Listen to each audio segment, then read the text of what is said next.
My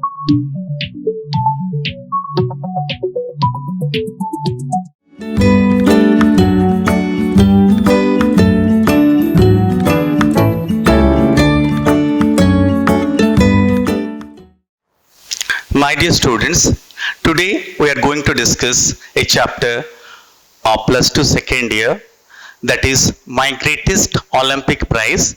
It is written by James Cleveland Owens. He was popularly known as Jesse Owens. He was born in 1913 and died in 1980.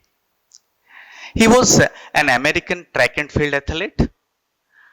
He participated in 4 events: 100-meter race, 200-meter, 1 into 400-meter, and he got specialization in long jump. Today we'll start the chapter My Greatest Olympic Prize, written by Jesse Owens. It was summer of 1936. Olympic Games were being held in Berlin, Germany. By that time, Adolf Hitler was the ruler. Adolf Hitler was the ruler. He gave a childish remark, that his performer were member of master race. As a result, nationalistic feeling were at an all-time high. Just I want to recall my college days, where I had gone through a video clip where lot of celebrities came and uttered a line. They uttered their names and said they are Indian first. For example, I am Sachin Tendulkar, I am an Indian first. I am Amitabh Bachchan, I am an Indian first. I am Akshay Kumar, I am an Indian first. When they uttered the name, I stood automatically. I kept my hand on my chest and said, I am Kunal, I am an Indian first. Nationalistic feeling came automatically when a celebrity said something. Here, the ruler of Germany, Jesse Owens, said that Germans are the best. That's why the nationalistic feeling were at an all-time high. During Indian freedom struggle, lot of poets wrote different poems which inspired the people of India. Bankim Chandra Chattopadhyay wrote Bande Mataram. I like to recite few lines written by a poet. This is like this. ए मेरे प्यारे वतन सब कुछ लुटा सकते हैं हम, दिल तो दिल है जान की बाजी लगा सकते हैं हम. ए मेरे प्यारे वतन, क्या डराएंगे किसी की धमकियां हमको, सबको गोलियां सीने पे खाकर मुस्कुरा सकते हैं हम. My dear students, it is all about the first paragraph. It contains almost 2.5 lines. We'll move to the next line.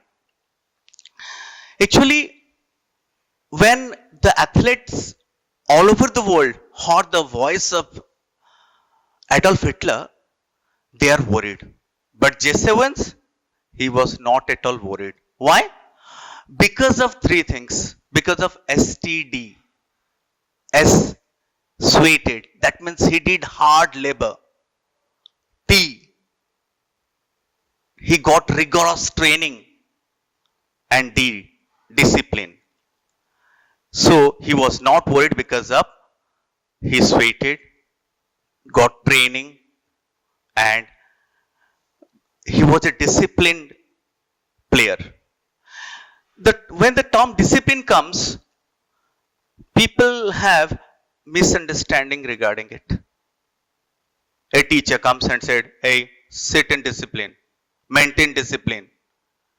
That means the student, they think that remain silent is discipline. But I like to say, who is a disciplined student? Who comes to the class, college or school regularly, attend the class attentively, and respond to the teachers. So he did hard labor for long 6 years, game in the mind. He was not worried because of another thing. A year before, In 1935, he set a university record of 26 feet, 8.14 inches. Can you just imagine in 1935, 26 feet, 8.14 inches? Yes, about long jump. That's why he was not worried.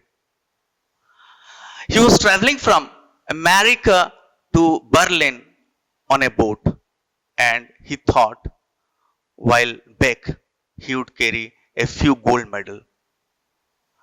As he got the record with him, he was quite confident. And what about the rest of the world?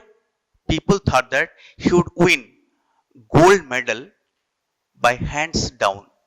It is a phrase which means easily. Hands down means easily. In order to develop your English standard, it is better to have knowledge on phrase. Today, I'll deliver few phrases and I hope you'll like it. Uh, old bird. Old bird means experienced person. Another phrase, a hen-pecked person. Hen-pecked person. That means one who listens to one's wife's word. In Hindi, that is Joru ka gulam. Old flame. Have you got idea about the meaning of the phrase old flame? I am going to tell, and I am quite sure that you are not going to forget it throughout your life. And old flame means ex-girlfriend.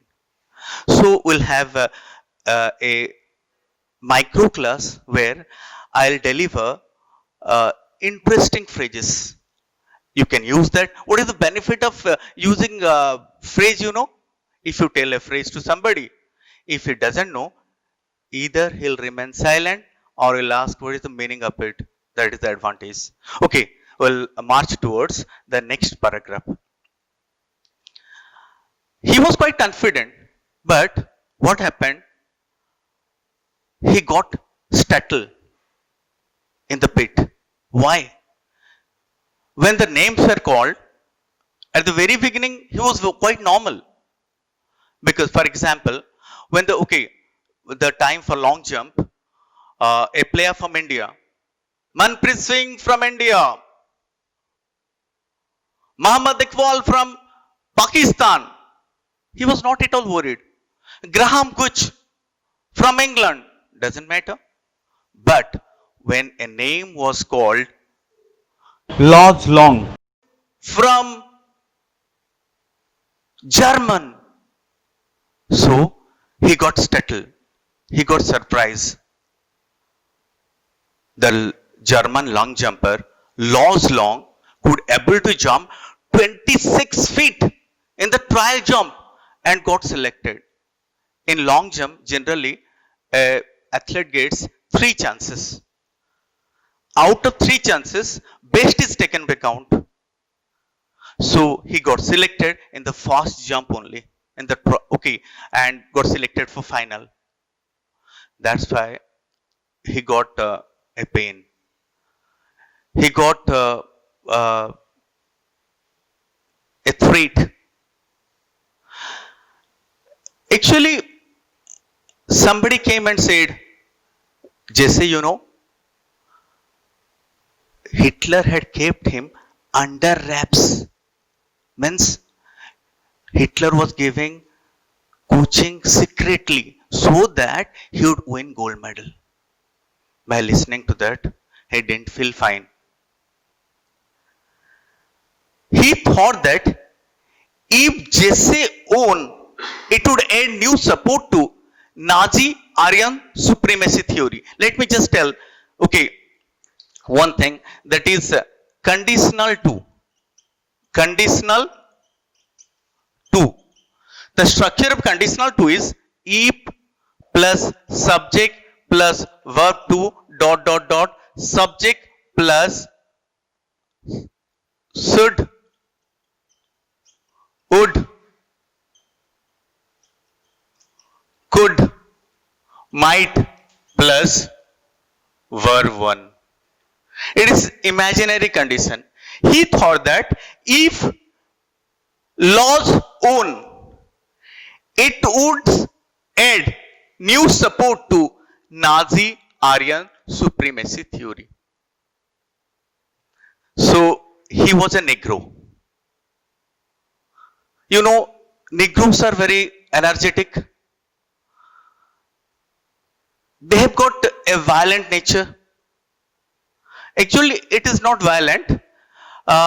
You can say they get angry easily. He was a Negro. He was little bit hot under the collar. It is again another phrase. Little bit hot under the collar means he got angry. And he decided, he determined that he would teach a lesson to Der Führer. Der Führer means the leader of German get the appellation Der Führer. He decided to teach a lesson to Der Führer and his performer who was superior, who was not.